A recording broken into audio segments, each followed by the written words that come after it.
8 Ukrainian drones were flying 200 meters above the ground in a Russian river valley around 04:17 local time. They are guided through the darkness by barometric sensors and preloaded terrain data without the need of GPS or radar emissions. For the final 50 kilometers, the operation had gone well. However, that was going to change in unexpected ways. Unbeknownst to the drone's operators, an Mi-24 attack helicopter in Ukraine had just noticed engine noise while conducting an unplanned patrol. With his weapons blazing, the pilot was already turning to face them. The drones weren't alone, though. Abruptly, 2 Neptune missiles erupted from their launchers, ascending quickly and brightly. As planned, every Russian radar system from Bryansk to Moscow instantly locked onto them, enabling the drones to accomplish an unthinkable feat. 15,000 feet was reached by the first Neptune. Its radar cross-section is comparable to a small car's. "I'm right here, without any subtlety or stealth. Please come fetch me." Because they were taught to do so, a Russian S-400 operator locked onto it. First, deal with the evident threat. The operator was only concerned with this one missile entering its engagement envelope at the moment, even though the system could track dozens of targets at once. In the meantime, the lead drone traveled 200 meters through a river valley. Every tenth of a second, its barometric altimeter compares the altitude to preloaded terrain data. No radar emissions or GPS pings. The drone was using only its compass and depth to navigate like a submarine. 7 drones flew in loose formation behind it. To prevent producing a single, massive radar response, each person keeps their distance from the other. The proximity sensor of Drone 5 activated. Electrical lines 200 meters in front. The drone's processor carried out a pre-programmed descent, cleared the wires by 3 meters, and then dove back down. The others trailed behind, each using their own navigational technique and picking up tips from one another. The second Neptune dove to treetop level while the drones avoided power lines more skillfully than a politician avoids a direct question. At 900 kmph, it was threading between hills. The minimum safe altitude was surpassed, and the radar altimeter was screaming. However, the missile's purpose was still to be determined. 2 kilometers south, the Neptune's passing was detected by Drone 1's sound sensor. The Neptune was merely the ostentatious, attractive sidekick in a magic show, but it had a unique sound. The Russians were preoccupied with it and failed to recognize the true danger. The high Neptune was locked by a Russian S-400 radar. Each of the 2 launched interceptor missiles pulled 30 Gs as they curved in the direction of the target. The intercept was standard. Launch to impact took 8 seconds. At 15,000 feet, the Neptune broke apart and turned into 10,000 costly confetti pieces. When someone realized the second Neptune had disappeared from their screens, the Russian operators were already having a great time. No matter how costly your radar is, it cannot see through Earth. Therefore, it had fallen below the radar horizon. At 50 feet, the Neptune was now threading between hills and was not visible to any system searching for it. Even so, this wasn't the actual assault. Imagine it like kicking in someone's front door. Nobody checks the windows as everyone rushes to stare at the man pounding on the door. Ukraine was acting in this way. Drone 2's forward camera picked up vehicle activity as the second Neptune continued to travel. Convoy on the M3 road. 3 BTRs were traveling northeast. They were classified as non-immediate and kept course by the drone's threat processor. However, a soldier heard the characteristic buzz of a lawnmower overhead as he went outside to respond to nature's call. He took his radio. Numerous low-flying planes are traveling northeast. Sector Command began triangulating information in less than 30 seconds. It wasn't difficult math. 8 contacts are on their way to the pipeline station. The Beavers dispersed in predetermined escape routes. Drones 6 and 8 hugged the train as they headed north. From 3 to 5, they plunged down into the valley. 1 and 2 remained conspicuous and high. Someone has to act as the target. The infrared camera on Drone 4 abruptly became white. 8 kilometers back, helicopter exhaust is close. The drone's whole sensor array was illuminated by the heat generated by the Mi-24's turbines. The processor performed basic math.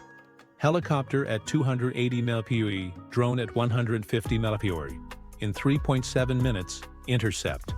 9 minutes was shown on the mission timer. This was going to quickly become very fascinating.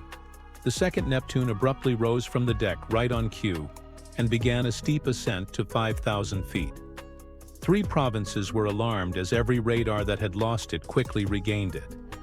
But why reveal itself now? The pipeline is only 10 kilometers away. The Mi-24 Hind appeared from above, unless it had no intention of hitting the pipeline at all. Due to Russia's shortage of pilots, the pilot, who was a veteran of the Afghan War, was forced out of retirement. The gunner, who was younger and had primarily trained on simulators, was about to discover that shooting actual drones was not at all like shooting them in video games. Sector Command refused several low-flying contacts while they were on patrol. Translation: get rid of all that's going on. The gunner used the optical sight to gaze into the dark horizon. Just his Mark I mod, no fancy sensors, no thermal imaging. One eye is straining in the last of the light. As he looked through the optical sight, the beam spread across the valley. Slave to his helmet was the turret situated on his chin. The pistol was pointing wherever he looked. Excellent mechanism for firing tanks throughout the day. Not very good at striking a suitcase-sized object that is racing through the half-light. A stream of tracers was sent into empty space by the Hind's 12.7mm Yak-B gatling gun. Even though the gun could fire 4,000 rounds per minute, it was useless if you couldn't see what you were shooting at. The supersonic shots of rounds overhead were captured by Drone 2's microphones. For this, it lacked a playbook. It continued to fly while the shooter tracked the speck he could hardly keep in the glass because there was no barrel roll or... The wind speed wasn't the issue. The geometry was the cause. The drone tore across the reticle at this distance more quickly than the turret could sloop. A half-second late forever. The sight desired a consistent range and contrast. He didn't have either. Before he could walk the tracers on the target, they disappeared into the early morning haze. The pilot had to swing the entire nose, ride the pedals at great power, and flirt with mush in order to keep the fixed gun on. Lack of speed was not the cause of the Hind's defeat. It was losing to physics, slowness, and angles. Drone 2's central mass was eventually captured by 3 shots. More luck than talent. The telemetry feed abruptly stopped, cartwheeling wreckage into a wave field below. 7 to go, 1 down. The pilot informed the gunner that they had just fired 400 rounds to hit a single drone, which made him feel good about himself. They would run out of ammunition before they had half of them at this rate. Drone 3's forward camera detected the issue as drones 3 through 5 were threading through the river valley. The bridge is directly ahead. Too abrupt to go around, too low to fly under. The processor of the lead drone performed an emergency climb. Like rabbits emerging from a thicket, all 3 drones appeared at the same time. This time, the Hind was prepared. The S-8 rocket pods were the pilot's new weapon. 20 80mm unguided rockets per pod. Totally extra for drones, but Russians are not subtle. The rockets were designed to suppress areas, creating moonscapes out of grid squares. It was similar to using a sledgehammer on insects when employing them on drones. However, sometimes all you need is a stronger hammer when you can't aim precisely. From the pods, 4 rockets rippled. The 4th drone was struck directly. One moment they are there, and the next, they are spare parts. Drone 5 lost stability right away after catching bomb fragments in its left wing. Despite the gyroscope's best efforts, half of the wing was lost. Like a wounded bird, the drone spiraled into the water. Drone 3 managed to cross the bridge and promptly dove back to safety, while the other 3 were down. The debris on the ground caused the Mi-24 to lose it. the drone's navigation algorithm found a new path across small valleys that were too small for the helicopter's 60-foot rotors. For the past 3 minutes, the second Neptune had been playing hide-and-seek, appearing briefly enough to set off alarms before retreating beneath radar detection. It now made its last run, reaching a height of 3,000 feet, barely 8 kilometers from the pipeline terminal. The sector's radars all yelled alerts. The commander of the Panzer S-1 battery had been anticipating this precise moment. At last, the missile was close enough and high enough for a firm lock. The intercept solution was computed in half a second by the Panzer's targeting computer. From the launcher, 4 57E6 missiles ripped. As they bent in the direction of Neptune, each one pulled 20 Gs. This was excessive. The battery commander wasn't taking any chances after the humiliation of losing the first Neptune to the S-440 kilometers distant, even though one missile would have been sufficient. The intercept was stunning. For 10 seconds, the early morning sky was illuminated by a tremendous fireball formed by the overlap of 4 explosions. 2 Neptunes were destroyed. A crisis was avoided, and the Russian defenders applauded. Metals are everywhere. Someone ought to have asked the obvious question when the battery commander was already writing his report on the successful interception. Why would Ukraine squander 2 costly missiles on an unreachable target? However, no one inquired, since everyone was content with their superior air defense as they watched the fireball disappear. At that very moment, drones 6, 7, and 8 approached from the north, following railroad tracks at a height of 50 meters. They were totally undiscovered since, with the exception of one, all of their sensors were pointing south at the lovely explosion. The drone's proximity sensor abruptly activated. From behind the trees, another helicopter was emerging, 2 kilometers in front. Smart move, but everything within a kilometer was drowned out by the sound of the helicopter's turbines and drone engines, which sound like lawnmowers. However, the gunner of the second Mi-24 pulled off a cunning move. After turning off the searchlight and switching to infrared, he looked for the warm motors of the drone, their outlines cutting black shapes against the fading sky as they glowed slightly against the cooling earth. Drones 6, 7, and 8 suddenly had flawless illumination and stood out from the ground like sore thumbs. This crew was more skilled, but the gutter opened with the 12.7 mm. They fired regulated bursts while keeping an eye on tracers and making adjustments rather than spraying erratically. Drone 6 was hit right away, with 3 rounds passing through the fuselage. Although it continued to fly, its altitude began to decrease. Hydraulic fluid was flowing from the severed control lines despite the processor's attempts to compensate. Using the single evasion strategy that was designed, Drone 7 banked sharply left, changing its path at random every 3 seconds. The helicopter trailed after, focusing on Drone 7. However, this meant ignoring Drone 8, which kept going directly in the direction of the tank farm. 3 drones and 2 helicopters. It was going to be someone. Even after 300 shots, the first Mi-24 was still pursuing Drone 3 and was becoming irritated. Despite using different frequencies, the pilot attempted to communicate by radio with the second helicopter. A typical military communication breakdown in Russia. They now had 2 helicopters that could hunt on their own. Lack of coordination, burning gasoline and ammunition. Another flare was fired by the gunner of the second helicopter, but it was swept sideways by the wind and only illuminated the vacant woodland. However, these Russian soldiers were preparing the next trap, while the Hylos were struggling. Around the pipeline station, 4 Russian soldiers were positioned on different rooftops. Each one had an Igla man pad, a shoulder-fired missile from the Soviet era with a dual-band infrared seeker that could burn through flares. Almost anything with wings could be pursued by it. In search of heat signatures, the first soldier swept his seeker head across the sky.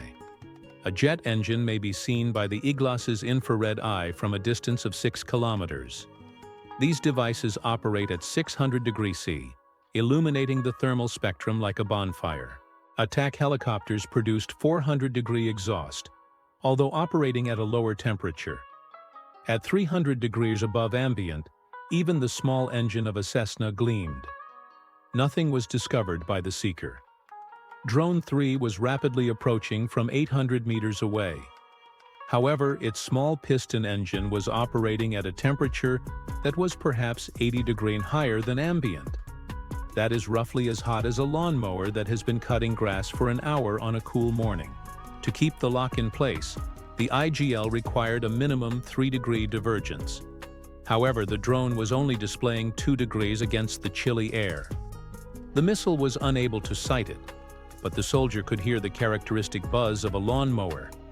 In the hopes that being close would make up for it, he shot nevertheless. With that characteristic whoo-bang, the missile burst out of the tube and sped rapidly for 2 seconds at 2 Gs. Its guidance system then discovered it had nothing to monitor. The missile's computer essentially threw up its hands and stated, "I got nothing," since there was no heat signature to follow. It practically arced through the air like someone had fired a $120,000 bottle rocket when it went ballistic. 3 kilometers distant, the rocket crashed into the forest. Among a few shocked trees, its warhead exploded.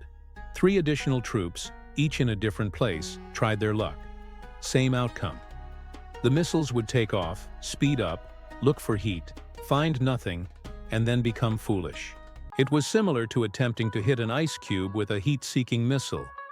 Instead of glorified miniature airplanes powered by motorcycle motors, the weapons were made to destroy jets and helicopters with large, powerful engines. However, the 4th soldier was fortunate.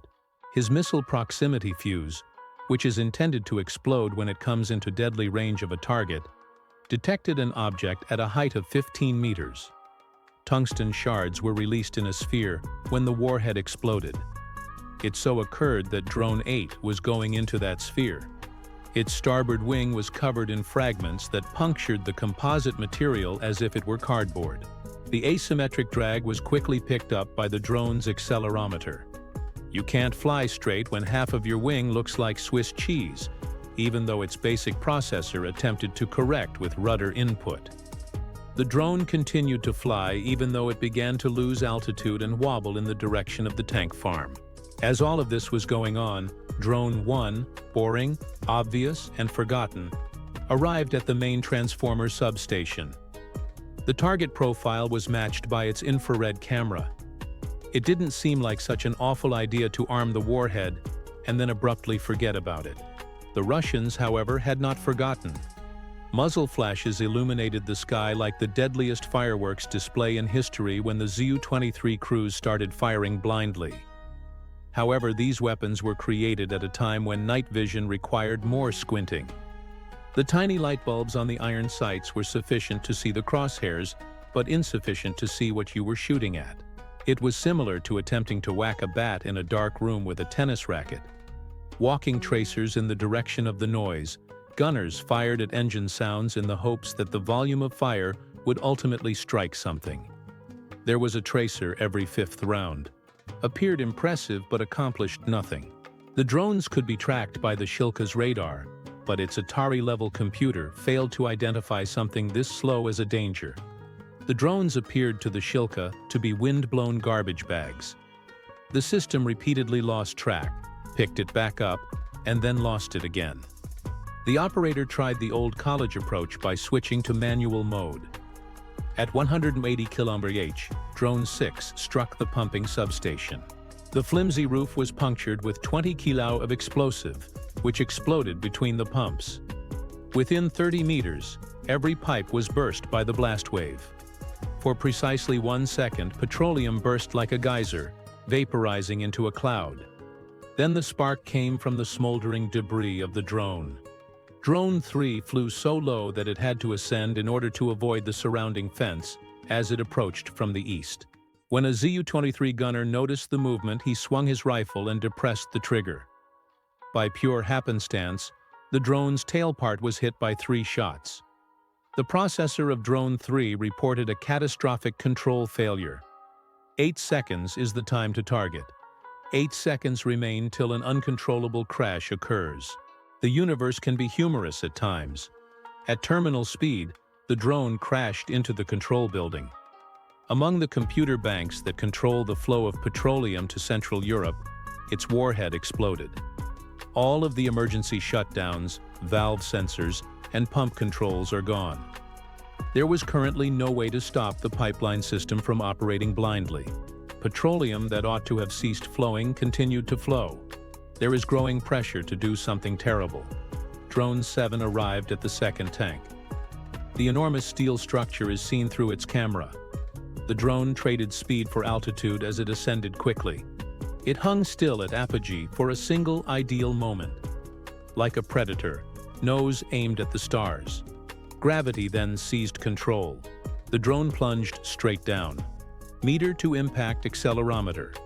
The damaged drone number 8 trailed pieces like breadcrumbs as it wobbled in the direction of tank number 3.